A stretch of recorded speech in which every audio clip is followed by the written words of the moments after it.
ಮಂಗಳೂರಿನ ಕೇಂದ್ರ ರೈಲ್ವೆ ನಿಲ್ದಾಣಕ್ಕೆ ಬ್ರಹ್ಮಶ್ರೀ ನಾರಾಯಣ ಗುರುದೇವ ರೈಲು ನಿಲ್ದಾಣ ಎಂದು ನಾಮಕರಣ ಮಾಡಬೇಕೆಂದು ಮಂಗಳೂರು ಮಹಾನಗರ ಪಾಲಿಕೆಯ ಮಾಜಿ ಮೇಯರ್ ಪುರುಷೋತ್ತಮ ಚಿತ್ರಾಪುರ ಒತ್ತಾಯಿಸಿದರು. ಅವರು ಮಂಗಳೂರಿನಲ್ಲಿ ಸುದ್ದಿಗೋಷ್ಠಿ ನಡೆಸಿ ಮಾತನಾಡಿದರು.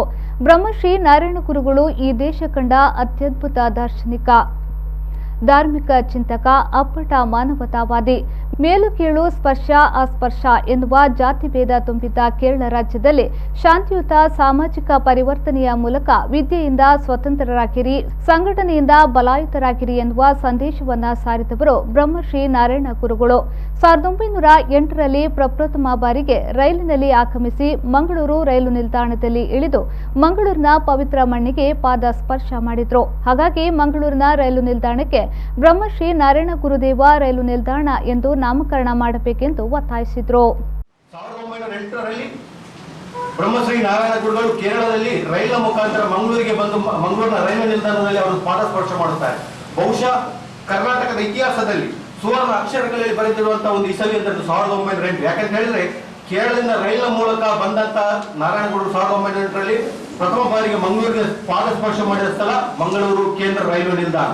ಅಲ್ಲಿಂದ ಪಲ್ಲಕ್ಕಿಯಲ್ಲಿ ಅವರು ನಡೆದುಕೊಂಡೆ ಪಾದಯಾತ್ರೆ ಮೂಲಕ ಕುದ್ರೋಳಿಗೆ ಬರುತ್ತಾರೆ. ಆಗ ಕುದ್ರೋಳಿಯಲ್ಲಿ ಆ ಸ್ಥಳವನ್ನು ಕಂಡು ಬಹುಶಃ ಇದೇ ದೇವಸ್ಥಾನಕ್ಕೆ ಸೂಕ್ತ ಜಾಗವೆಂದು ಆ ಜಾಗವನ್ನು ಗುರುತಿಸುತ್ತಾರೆ.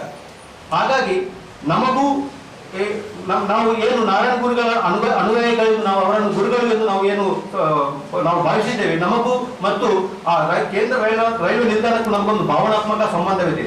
ಮಂಗಳೂರಿಗೆ ಪ್ರಥಮ ಪಾದ ಸ್ಪರ್ಶ ಮಾಡಿದ ಸ್ಥಳವನ್ನು ಬಹುಶಃ ನಾವು ಎಂದಿಗೂ ಕೂಡ ಮರೆಯಲಿಕ್ಕೆ ಸಾಧ್ಯ ಇಲ್ಲ. ಬಹುಶಃ ಶೋಷಿತ ವರ್ಗಕ್ಕೆ ಮತ್ತು ದಲಿತರಿಗೆ ಮತ್ತು ಹಿಂದುಳಿದ ವರ್ಗಕ್ಕೆ ಒಂದು ಸಾಮಾಜಿಕ ಕ್ರಾಂತಿಯನ್ನು ಮಾಡುವ ಮುಖಾಂತರ ನಮಗೆ ದೇವಸ್ಥಾನ ಪ್ರವೇಶಕ್ಕೆ ಅವಕಾಶ ನೀಡಿದಂಥ ಗುರುಗಳು ನಮಗೆ ಕೇವಲ ಅವರೊಂದು ವ್ಯಕ್ತಿಯಲ್ಲ, ಅವರು ಪರಂ ಜ್ಯೋತಿ, ನಮಗೆ ಒಂದು ದೇವರಿದ್ದಾರೆ. ನಾವು ಅವರನ್ನು ದೇವರೆಂದು ನಂಬಿದ್ದೇವೆ.